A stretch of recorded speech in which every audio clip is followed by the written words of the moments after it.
Hey everybody, Peter Zeihan here, just taking a walk after this guy dumped on us.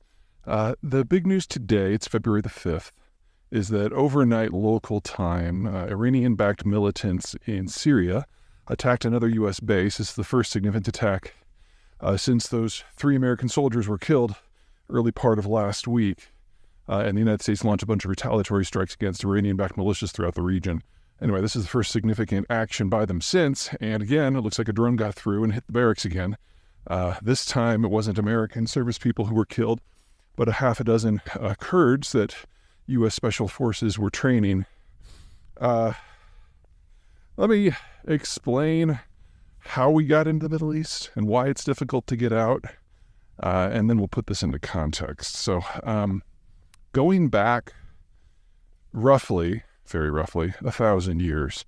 The Middle East has not been a place that anyone wanted to be. It was on the way somewhere.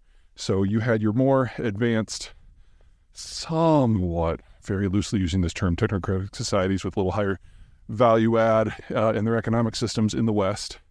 And then you had East Asia, and to a lesser degree, Southeast Asia and South Asia, that produced goods that you could not find in the West, things like spices and porcelains and silks. And so the trick was to figure out how you could link these two economic systems together despite the vast distances involved. And from roughly 1000 to roughly 1500 AD, the solution was coastal vessels, camels, caravans. The problem with all of those things is you had to go through any number of intermediaries, especially for the land routes. And since the sea routes weren't safe, most people stuck with the land routes. This meant that the folks who lived in between, in the middle, to the east of the Western nations, ergo the name, found themselves having to pay massive markups because you'd send your gold east and you'd bring the cargo west, and every few miles or few dozen miles, there would be another middleman who would take their cut. And so the cost of these products didn't double or triple or quadruple, but typically went up in cost by a factor of 1,000 or so. And so what were not necessarily everyday goods, but not exactly considered exotic goods out east, became the cream of the luxury goods in the West. And so the trick was to how do you avoid those markups? The solution was hit upon by the Spanish and the Portuguese, who developed the technologies to sail farther from the shore. With old coastal vessels, if you happened to anchor, which you had to do every night, within sight of land, there was a reasonable chance that somebody who lived in the neighborhood was just going to come and take your ship and kill your people and take all your stuff. So that's one of the reasons why they tended to prefer the land routes. But with the Portuguese and the Spanish developing deep water navigation, they were able to do an end run around that entire thing, interface directly with the east. And so from roughly 1500 until roughly 1900, the Middle East just didn't matter. It became a complete backwater, and eventually the Western countries industrialized, and when they came back to the Middle East, to an area that had not industrialized, you bring a knife to a gunfight enough times, and the locals pay attention. And so you basically had the Brits, the French, and the rest divvy up the entire region into mandates and colonies. Now, why was the West able to pull that off when the Middle East just kind of stayed at the same technological level? To be perfectly blunt, the answer is rainfall. Throughout the Western countries in Europe, it rains. Rain means that you can grow crops in any number of areas, and that gives people an interest in pursuing their own economic destinies. Also, you had winter in most of those areas, so in the off-season, farmers could be working on something else. They weren't exactly getting law degrees, but the point is the overall skill level of the population steadily creeped up. And when you've got a lot of people who are vested in stability in the system, even if it's not a democracy, you get a degree of political stability, economic advancement, technological acumen that you just don't get in the Middle East. In the Middle East, very few places have rain. Where you do have water, it's in a relatively narrow band, either right on the coast or along a river. And that makes it very, very easy for a political authority to rise and dominate that specific geography, and in doing so, basically reduce the entire population to slave status. That does not give people a lot of interest in pursuing stability for the system. It makes revolutionaries very popular, but it also means that the power of the state is just almost total making it very, very difficult for anyone to make something of themselves.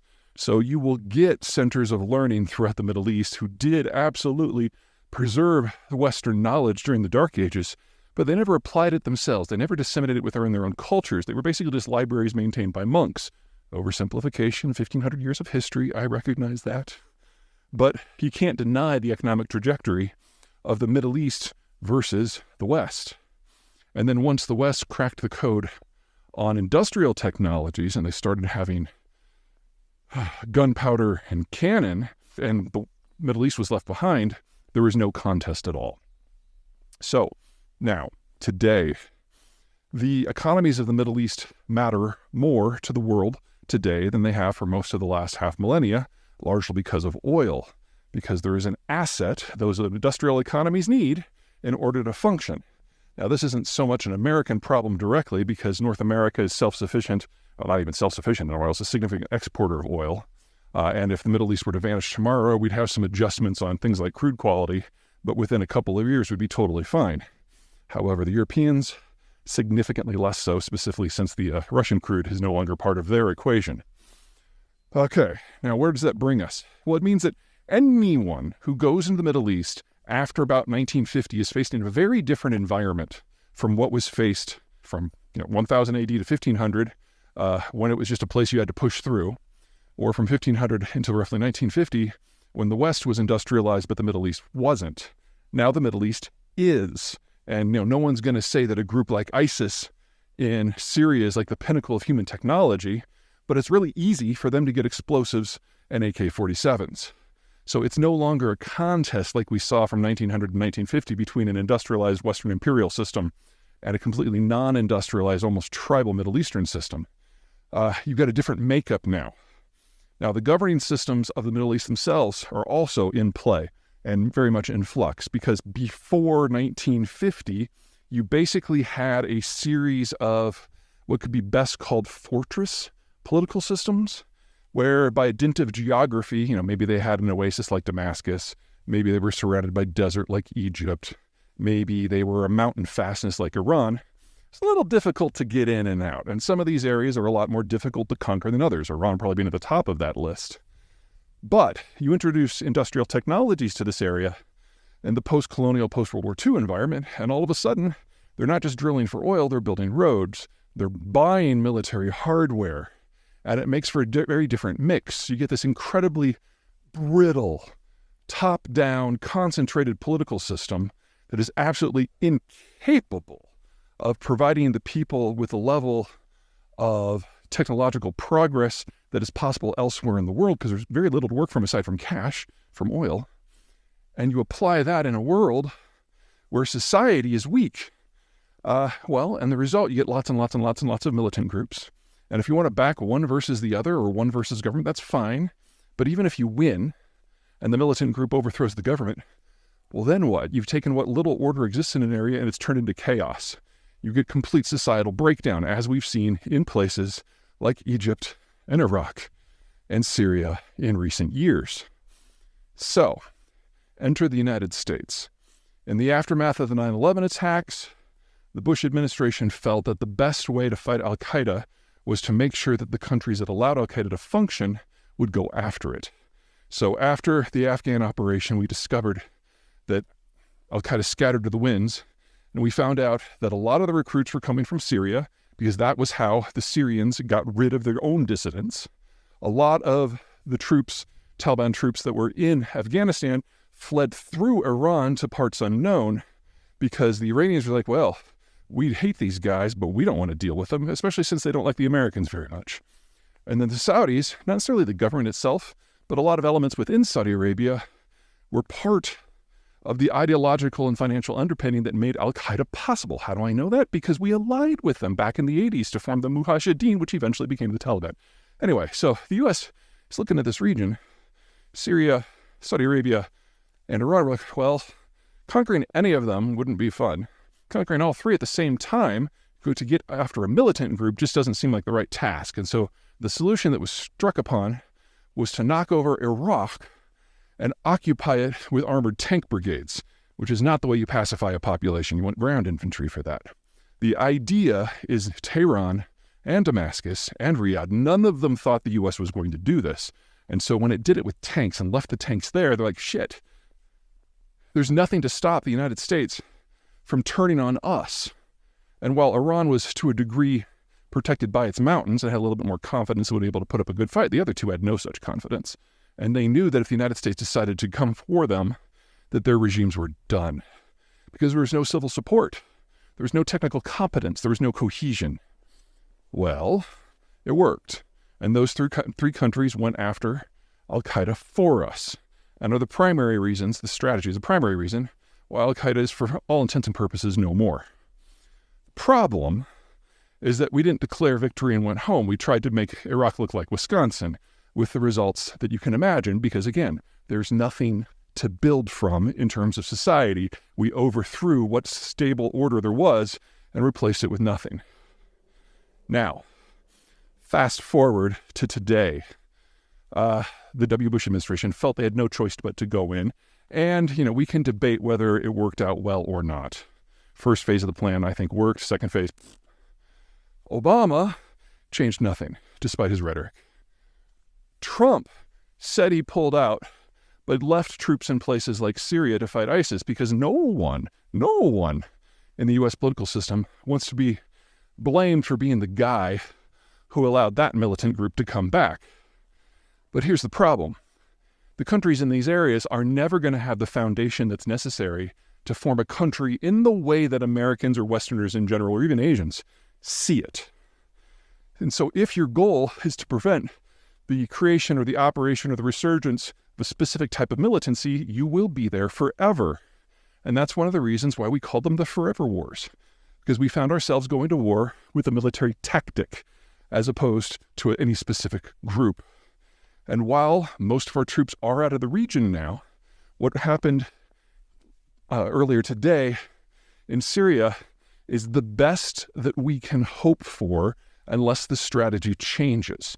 We are never going to be able to turn these countries into something that we would normally recognize as a peer or as even someone in the same category as the nation states that we have in most of the rest of the world. That's not how these areas work. They never have. They don't have the economic geography to try. And so we're left with a fun little discussion we have to have. Option A is stick it out forever, do what most of our forces have been doing in the region since the operation was slimmed down under Trump, and hunker in your bases and watch. And if something like ISIS bubbles up again, hit it with a hammer, go back to your bases, and watch some more. And if you do that, you'll be there forever. And while you're there forever, other militant groups who have their own ideas of who should be in charge will take pot shots at you. And that's what we've been seeing with the Iranians being the instigators. This is the new normal. This is the old normal. This is just what the region looked like. Option 2, leave. From a casualty point of view, it's easy. We're never going to make this area look like something that we want. Danger, if you leave, is that a group that you specifically don't like is going to boil up. Now, let me put that into context. Part of the reason that we're still there is we find the tactics of ISIS beyond repute.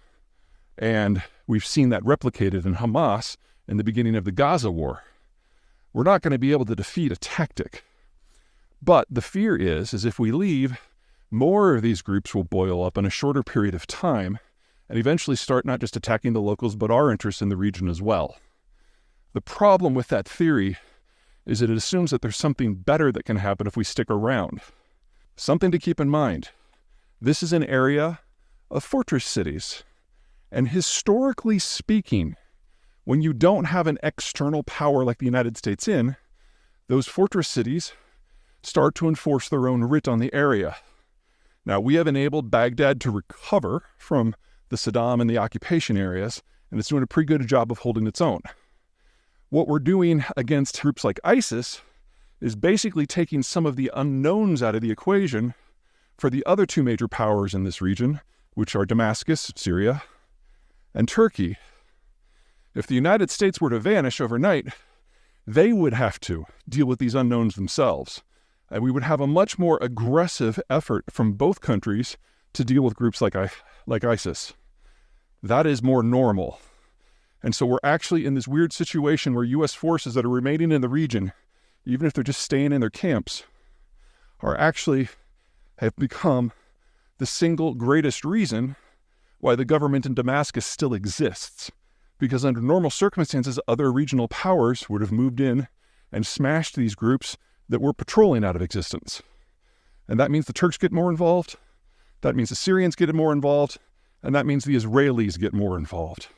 And in that sort of contest, with Mesopotamia kind of acting as an anvil, we'd probably see the end of the Syrian government within 5 years.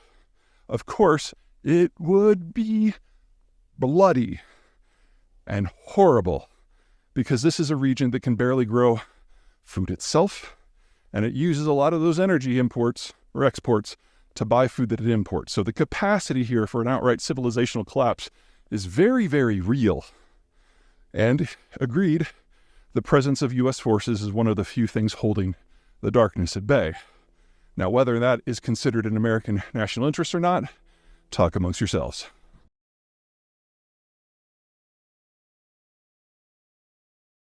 Everyone, Peter Zeihan here, coming to you from Kalea at the southern point of the island of Hawaii. Got the slopes of Mauna Loa behind me, the larger volcano here.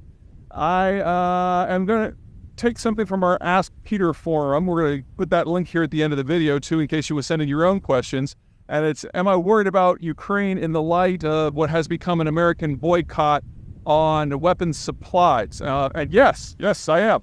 The Ukrainians are running out of ammo. There's no way they could produce enough to support the war themselves. And the Russians have mustered a fresh human wave. And, human waves are very vulnerable to mass fire, but you have to have ammo for that to work. So there are some concerns we might be seeing a turning point in the war here in the next few weeks if something doesn't change. But what is going on is we've got a dozen, roughly, Republicans on the right who are blocking anything from happening in Congress that they don't agree with. And so this is not a Ukraine problem. This is an everything problem. These few reps are blocking anything on any issue. So we've got programs that need to be addressed, not just Ukraine, but aid for Taiwan against China, aid for Israel against Hamas. There's issues with healthcare and business reform and criminal justice reform, the defense system and the budget. Every single thing has been dropped. It's not that these folks oppose Ukraine per se, it's they oppose anything that isn't exactly their way. So I call them the Greenpeace faction of the Republican Party because they just hate everyone. This means that this Congress has been the least productive in American history. At this stage in Congress, a little bit more than halfway through their session, we've only passed about 20% of the bills that the second least productive Congress in history has passed. So this isn't an issue of big government versus small government. This is just an issue of dysfunction, and it's a problem for everybody. Now, I don't think it's going to get any better any soon. When the Republicans didn't do very well in the last midterms, the hope of getting a big majority vanished. So they had a very slim minority beginning, and they have seen that minority shrink down. In part, it's because they've cannibalized their own. This faction of Republicans forced out the former Speaker, McCarthy from California, and so he just quit. He left the House altogether, leaving that seat open. We've had another couple of resignations since, and then the Republicans purged one of their own, Republican Santos of New York, for, let me make sure I get this right, using campaign finance to purchase gay fetish foot porn. Can't make this shit up.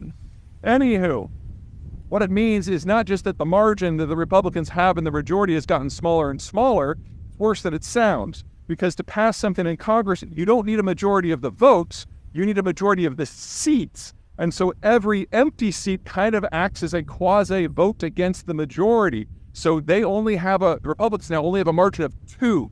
They can only lose 1 vote if they still want to get things passed. And that makes each individual faction, including the Greenpeace faction, more powerful. So this is going to go one of 2 ways. Number one, they're going to continue to stall everything, and this Congress will go down in history as the most pathetic ever until we have general elections a year from now, November, and the new Congress would sit in January.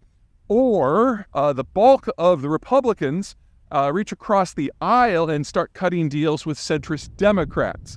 Now, that's not as easy as it sounds. There's a lot of minutia. There's a lot of politics. There's a lot of noise. And in the environment that we're in right now, anyone who reaches across the aisle is inviting a primary challenge from the freak wings of their parties, whether it's the Greenpeace faction or the Republicans or the squad version of the Democrats. So none of these are easy decisions, but they do suggest that drama in Congress is going to increase, or rather than decrease, in the months ahead. And that's not just bad for Ukraine. That's bad for everyone, except for the Chinese who think this is fantastic. All right, that's it from me. Take care.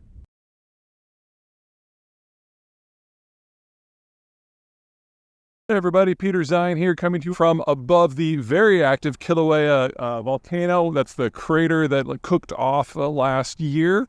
Today we're going to talk about an assault that happened last week. The Ukrainians sent a squad of drones north out of Ukraine over Russian airspace into the Gulf of Finland to attack the Uga-Ust, hope I pronounced that right, oil refinery and loading facility. Now, normally this wouldn't really matter because normally drones, as we've seen, can't get through any sort of meaningful air defense, but the Russian air defense in this area appears to be just as crappy as it is everywhere else in the country, so a bunch of them got through.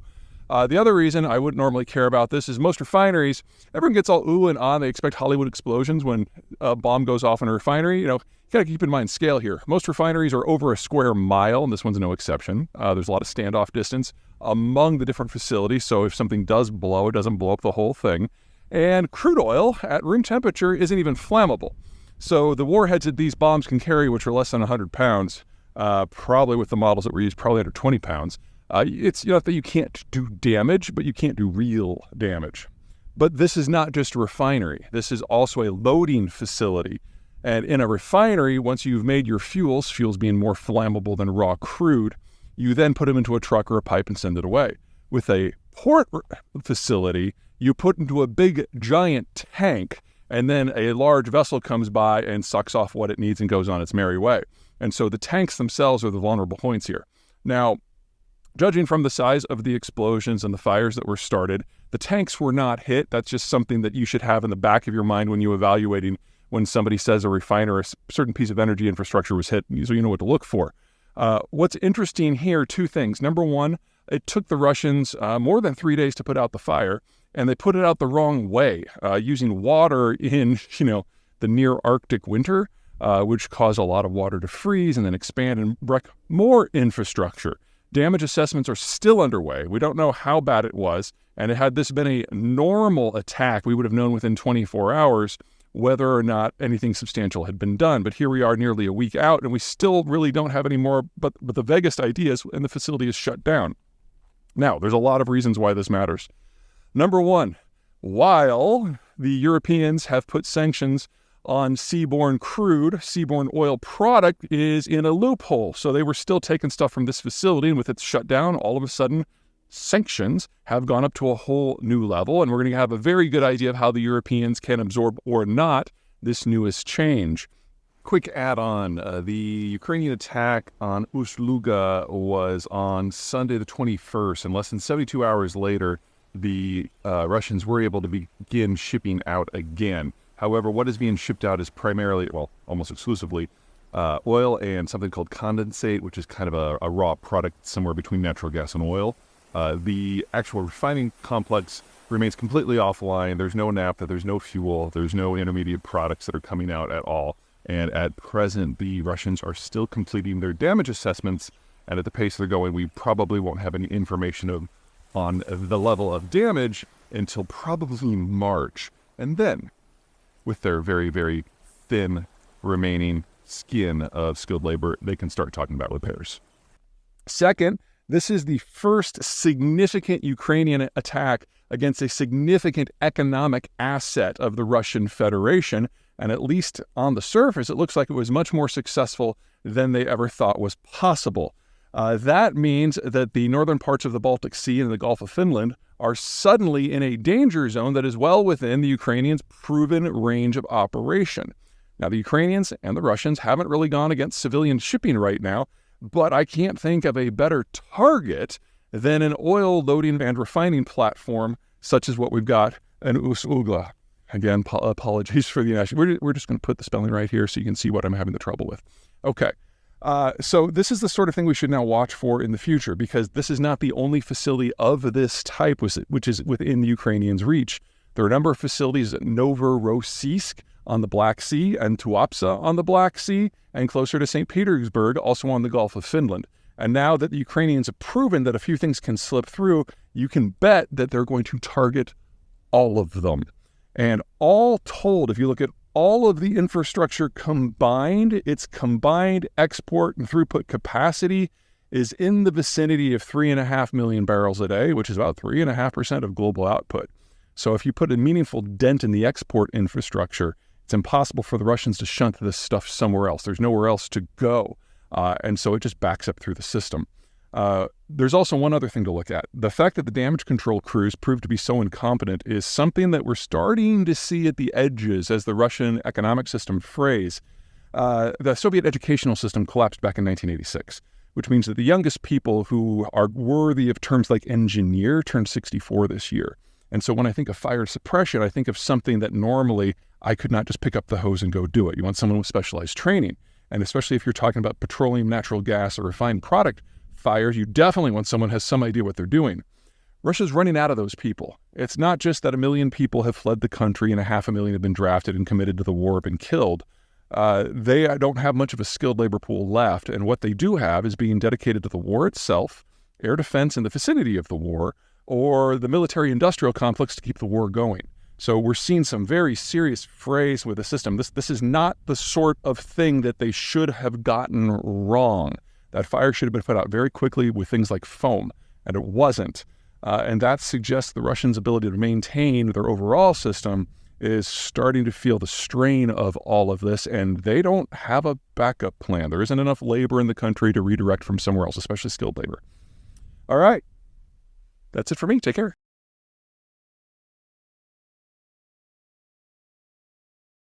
Hey everybody, Peter Zeihan here, coming to you from Colorado. It is the 29th of January, and the news today is that in a drone attack, an Iranian militia operating near the border of Jordan and Syria managed to get a drone into an American base and kill 3 people in the vicinity of one of the barracks. These are the first deaths of American military personnel since the Iranians started pushing groups like the Houthis to attack Americans and international commerce in a large volume, and it's probably going to merit a response. Something to keep in mind is when the United States a couple weeks ago decided to start taking military action against the Houthis in Yemen, it wasn't because these Iranian-backed groups were attacking commerce in general. It's because they fired an anti-ship missile at a U.S. military vessel, and that's what started it all off. So working from that same logic, now that some Americans have actually died, you can expect the Biden administration to strike back. The question is how? There's kind of 3 things to consider. None of the options are great. Option number 1, you do a semi-proportionate, because the Americans always believe in overkill, assault against the militias that Iran backs either in the area in question or somewhere in the broader Middle East. The problem with this is it doesn't solve the problem. The people who are doing the attacks aren't Iranian. They're just using Iranian equipment and sometimes a little bit of Iranian intel. And even if you were to wipe them all out, they come from sectarian groups who are opposed to their local geopolitical orders. And so they tend to oppose Sunni groups who tend to be in the majority, especially in places like Jordan, or in the case of Iraq, where you have a pseudo-democracy. And in these cases, even if you were to take them all out, you just have an aggrieved minority that would, again, push people in that the Iranians would recruit. So it might make things calm down for a few weeks to months, but it's certainly not any sort of lasting solution that's going to change the logic in Tehran at all. The second option is to strike military assets in Iran proper. The idea is you go after the personnel that are making these decisions. The problem here is that there's a lot of them. Iran isn't like most strongman autocracies. You've got a ruling elite of the class, the mullahs, who's over 10,000 people. And even if you were to somehow magically carry out an assassination program and within 24 hours kill the top 1,000 of them, I mean, sure, they'd have some reshuffling, but it actually wouldn't disrupt the regime in any meaningful way. In addition, Iran is a series of mountains. It's basically a fortress. And if you wanted to go in there and knock the government out, you would need a force significantly larger than what the United States pushed into Iraq, which is ultimately a flat and somewhat desert community. And that means you're going over mountain range and mountain range and mountain range. So the distances are far. The logistics would be hard. The geography plays to the defender's strength. And then even if you were successful, well, then what? Are you going to stick around and try to reconstruct Iran in the way that we did Iraq? I think the U.S. learned that that's not an easy thing to do. So, and again, this wouldn't change any of the logic in Iran about what they're doing in the broader region. If anything, it would intensify it. That leaves us with the third option, which is a military option against Iran's economy. Now, Iran, while it is nowhere near the peak that it once was back in the 70s as an oil producer when it was exporting more than 4 million barrels a day, is still in the game. It still exports about 1 million barrels a day, and that income is the primary source of hard currency that the Iranians use to fund everything that they do, from purchasing social stability from their population at home to funding these rocket attacks against U.S. military targets throughout the broader region. And unfortunately for the Iranians, it all flows through a single point called Karg Island, which is on the northeast shore of the Persian Gulf. And it would be very, very, very easy for the United States just to destroy the loading facilities or maybe even the storage tanks and the pumping stations in Karg. They could probably do it with a handful of sorties. It would probably take less than an hour. Iranian missile defense is not very good. Their air defense is not very good either, and the U.S. obviously is very good at striking in those sorts of conditions, especially when you're talking about something that is on the coast, so you don't have to fly over too many defensive layers to get to it. There'd be a cost to this, of course. Should the United States decide to do this step, it would take the role of the erstwhile global guarantor of maritime security and have the United States taking very discrete shots at very specific parts of the global economy that have relied upon international security in order to function. And that means that any vessels that are part of a long supply chain, a long sail, going through a dangerous area, near a dangerous area, or have multiple supply chain steps, meaning that if you interrupt just one of them, all of them become defunct, all of that would be in danger. And that is the entire electronic supply chain in Southeast Asia and East Asia. That is the entire oil supply chain, which either is sourced from or passes through the Middle East. The consequences of that would be significant on a global basis. But if you want to take the American populist view, which is something that Biden and Trump agree on, is that a lot of that doesn't really matter. And in fact, there's something to be said for stalling those international systems because they favor North American solutions. The United States doesn't get energy from this region anymore. Canada doesn't. Mexico doesn't. So the economies that we care about the most are heavily insulated already. And the economy that we're most dependent upon or the most concerned about is China. And they get all of their energy from this region. Well, not all, but like half. And so if the Biden administration does take this step, things will very much be in motion very quickly.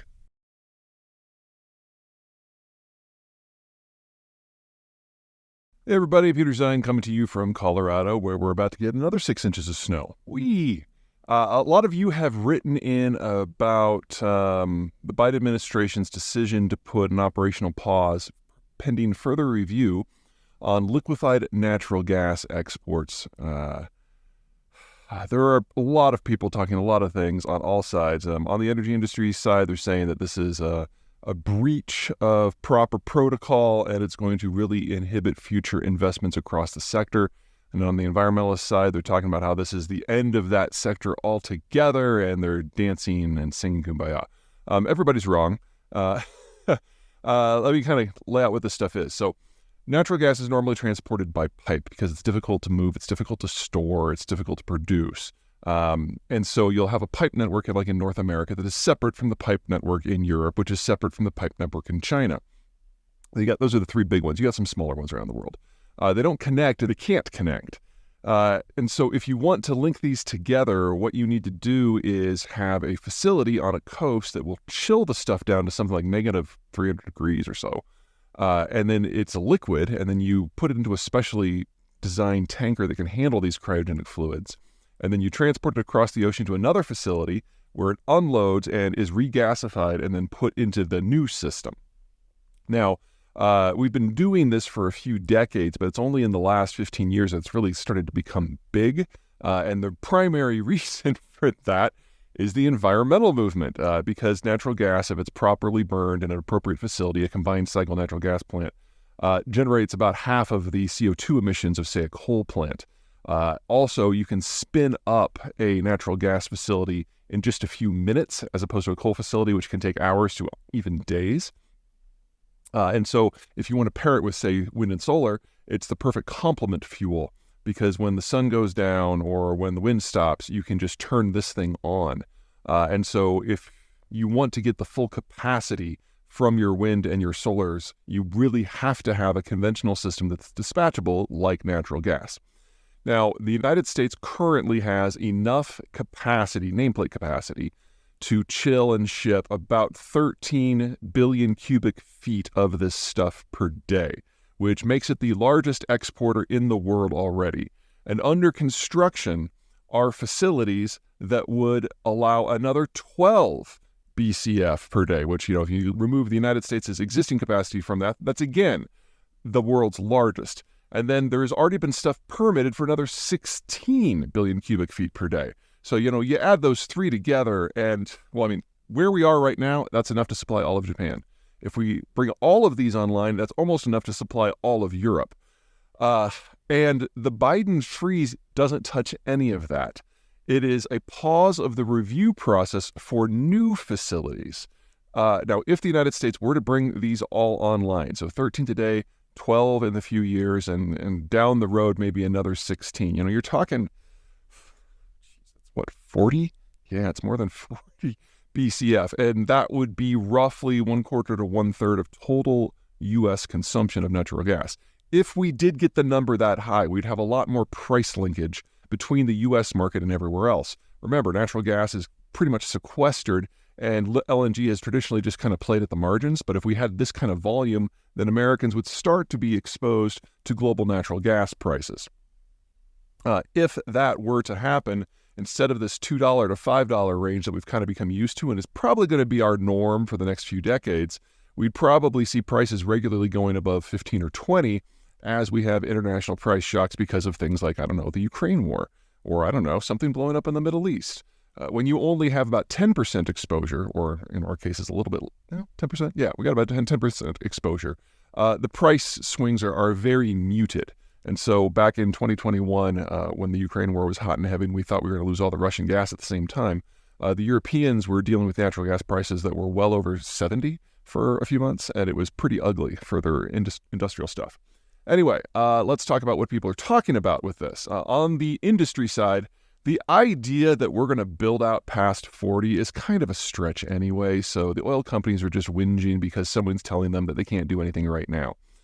Second, the Biden administration has not oversold this. They're saying it's a temporary pause of the review process to consider climate change. Well, if you want to consider climate change, natural gas is the perfect fuel to ship out in bulk because it's the only thing that really pairs with solar or wind.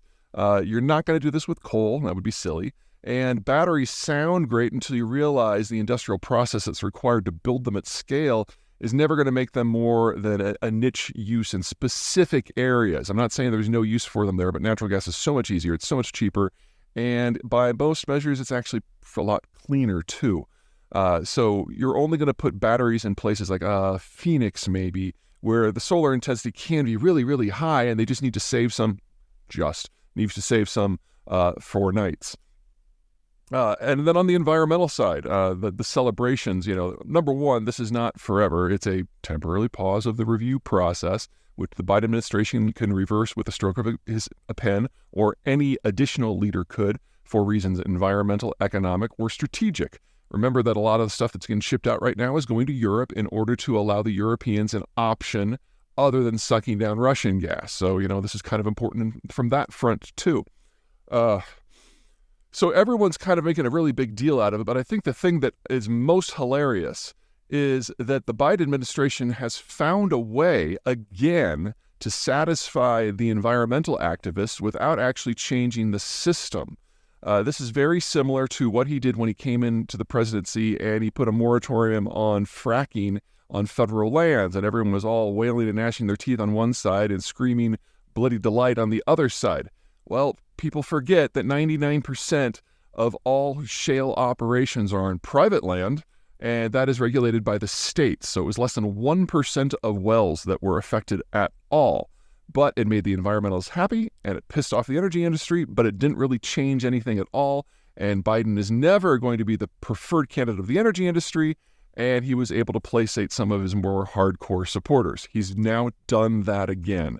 So it's a fairly savvy political move that actually moves the needle not at all, which, is one of the smarter things you can say about politics these days.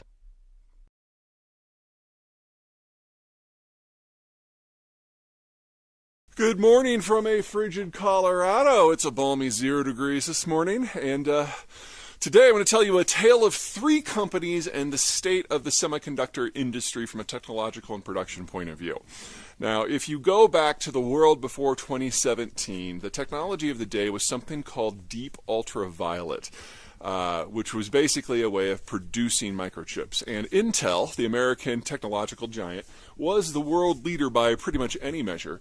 And they had gotten a little cocky and they had gotten a little bit lazy. So they would design chips 2, 3, 4 models out, but would only produce the next one up.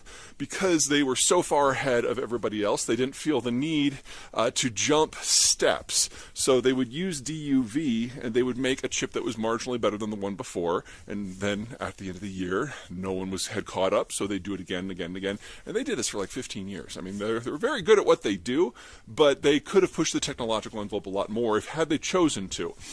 In part, that was because of the nature of DUV technology. The problem with it is you have to kind of make micro adjustments and physically adjust the equipment for each type of chip, and you have to do that manually and physically. And so with every design, you had to do it all over. And with every machine in a fabrication facility, you would have to do it independently. So no new chips from different machines are going to be quite exactly alike, and it generated a relatively higher loss rate from the final semiconductors than what we have today, and so generated a little bit more waste. But again, they were the industry leader. No one was close. Well, they were always had their eye on the future, however, and so they invested in new technologies that would take them beyond DUV, one of which is EUV, extreme ultraviolet. And the company that developed that technology is ASML out of the Netherlands. And back in 2016, ASML thought this stuff was ready to go. So they're providing demonstrations for Intel, showing them how this technology is better. You can not only get more nodes on a chip and get to smaller and smaller nanometers, but it's all digital. So you kind of type in what you want to the machine over the course of a few days to a few weeks, and then the machine doesn't actually have to be physically manipulated in the way that DUV did. Now, what that would mean is you'd have a higher success rate and more efficiency, but back in 2016, Intel was like, I don't think this technology is quite right, and we're the industry leader, we're going to give it a few more years. Well, ASML, not very happy with that, marketed the technology to everybody else, and a company decided to take the plunge. That company is TSMC out of Taiwan. And when we get to 2017, TSMC suddenly hits the ball out of the park and proves that EUV is ready for mass application, and over the next couple of years very rapidly overtakes Intel because they have a shorter turnaround time for their chips, and they can make chips with smaller nanometer sections. It isn't until 2022 or 2023 that Intel finally makes its first extreme ultraviolet chip. So TSMC in Taiwan has been the industry leader now for several years. Now, we've had a kind of a reverse in the roles now. ASML, the Dutch, have another new technology called high numerical aperture, whose physics I'm not even going to pretend to understand, and they have marketed again, and this time Intel is the one that's behind, and they're kind of desperate and kind of hungry, and TSMC is the one that's resting on their laurels. So the first delivery of those new machines, the high NA chips, went to Intel in the second week of January of this year. And Intel expects 2 things. Number one, they plan to overtake TSMC using the EUV technology in 2024, hoping to get down to 2 nanometers. Right now, the industry lead is at about 3 nanometers, and that's a TSMC product. And then next year, they hope to leapfrog even further, provided that these new high NA machines work, which we'll find out pretty soon. Anyway, that's where we are right now. In terms of the overall geopolitics, it's pretty straightforward. Right now, 90% of all Zeihan chips are made by one company, TSMC, in one city in Taiwan. It's a high concentration. But if Intel, working with ASML, can pull this off, all of a sudden we will have facilities in the United States that are working on the higher end stuff, with some of the first facilities that are going to be going online outside of Phoenix and Columbus, Ohio. So stay tuned, because the geography of these chips is about to evolve pretty significantly if High-NA works. And if not, we're still stuck with Taiwan. It could be worse.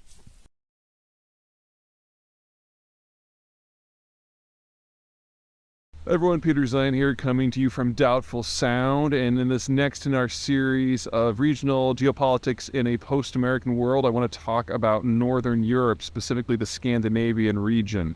Now, this is an area that has been fractured by history. You've got islands, you've got peninsulas, you've got de facto city-states.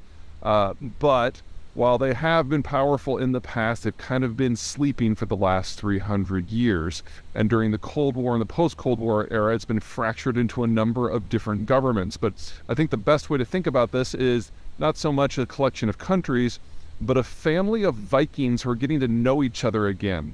The original Vikings were the Danes and the Swedes, who basically went off, raided and pillaged, and founded little trading depots everywhere that they went. And some of those depots eventually rose to become significant countries in themselves. Think of Riga in Latvia, or Oslo in Norway, or Reykjavik in Iceland. But by the time we get to the modern era, they had been broken into different spheres of influence. In the post-Cold War environment, however, especially now with the Ukraine war happening, we're seeing a changing of fortunes as these countries are rediscovering each other. And we're already in an environment where a lot of them are consider themselves so familial that they already have a lot of joint embassies around the world. But if there's one thing they're all concerned about, it's Russia. Denmark is the last country approaching the Baltic Sea, so that if the Russians ever make a bid to get into the open ocean, they go by them.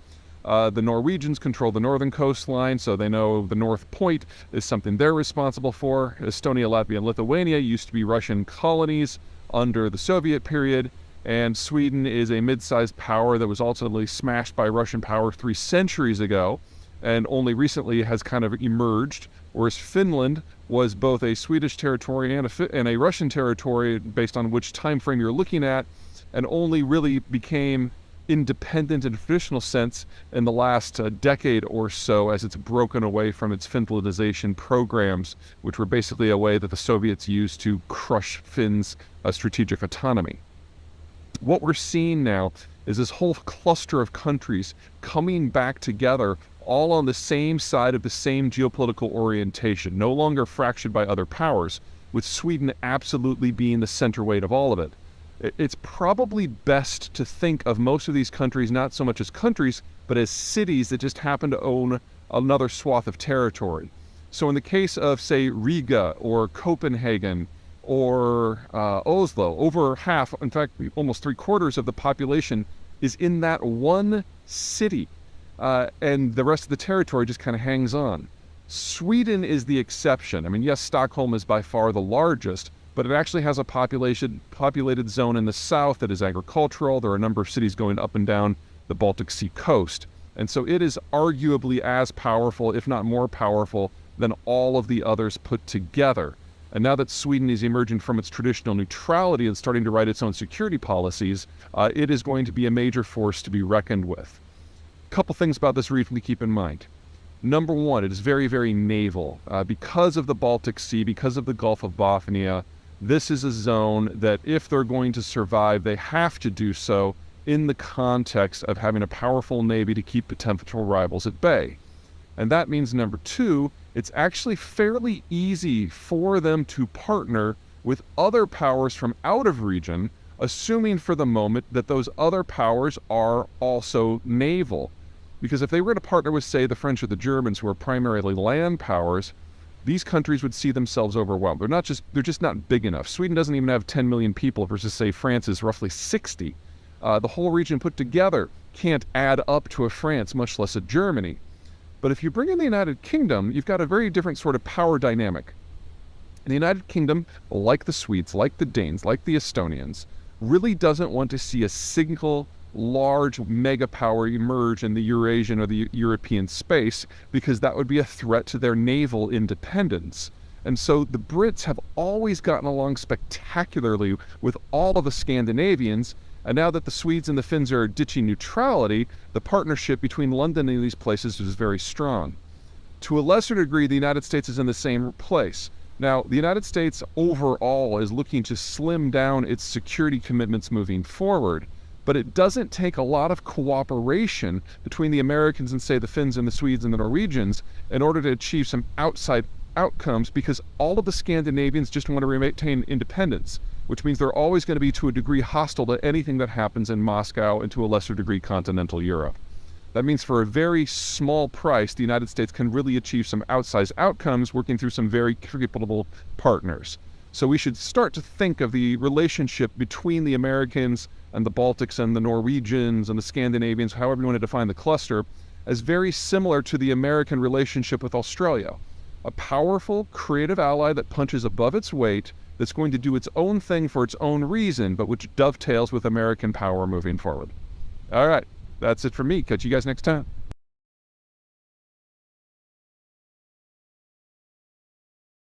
Hey everyone, Peter Zeihan here, coming to you from a very foggy Colorado. It is the 16th of February, and the news today is that Russian prison authorities have announced the death of Alexei Navalny, who was a political prisoner who had the audacity to criticize Vladimir Putin and run for office long ago, years ago, and has been in prison ever since. He was transferred about a year ago to a high-security prison in the middle of nowhere in Siberia. It was an old Soviet gulag. This is basically where the Russian government sends people when they want them to die, because it's cold, it's brutal, there's no heat, and medical service is deliberately denied. So the idea that he's dead is not exactly a shock. The Russian government very well could have actually executed him, and no one would know. Now, back in 2021, the Biden administration said the death of Navalny would trigger a collapse in international relations that would really punish the Russians. But since then, the Russians have launched a war and killed a couple 100,000 people in Ukraine. So pretty much all of the stops that could be pulled out have been pulled out. And about the only way to punish the Russians now would be to send a lot more weapons to Ukraine, or to do an outright block of all of their energy exports, neither of which on the moment, for a mix of political and economic reasons, are on deck. So I don't want to say anything weird like, the Russians are going to get away with this, because there's a lot going on, but don't expect any sort of tactical response from the Americans in general, or the West. Now, before anyone gets too crying about this, a couple things to keep in mind. Number one, Russia's not a democracy. It hasn't really been a democracy in over 20 years. So even if Navalny was allowed to continue to be part of the political conversation in Russia, it's not like he has any chance of changing policy. He was more of a personal annoyance to Putin and nothing more. There are other people within the ruling party who have decided to run for presidency against Putin on a very nationalist ticket, but just be opposed to the war, and they're not being allowed to participate either. So it really doesn't matter. It's something that pro-democracy activists in the West get really excited about because he's a name that more people know, but he was never going to have any influence. Second, careful what you wish for. Navalny may have been a nicer guy than Putin, because, low bar, but he was just as nationalist. And his biggest criticism of the Ukraine war wasn't that it was happening, but it just wasn't being prosecuted very well. People forget that the strong predilection among Russians is to continue the war. They just don't want to be part of it personally. The idea that Russia needs to expand its borders in order to survive is not one that is particularly debated in Russia. It's generally been their security policy for 400 years, that as long as your external borders are flat and open, you're not safe. So you have to go through Ukraine to get to Romania and Poland and the rest. Now, of course, that's bad for Romania and Poland and the rest, but the Russians are not misreading the map. And unfortunately, that gets wrapped up in the political discussion so that folks like Navalny appear more important than they really are. So, I feel bad for the guy and his family, but we were probably always going to get here.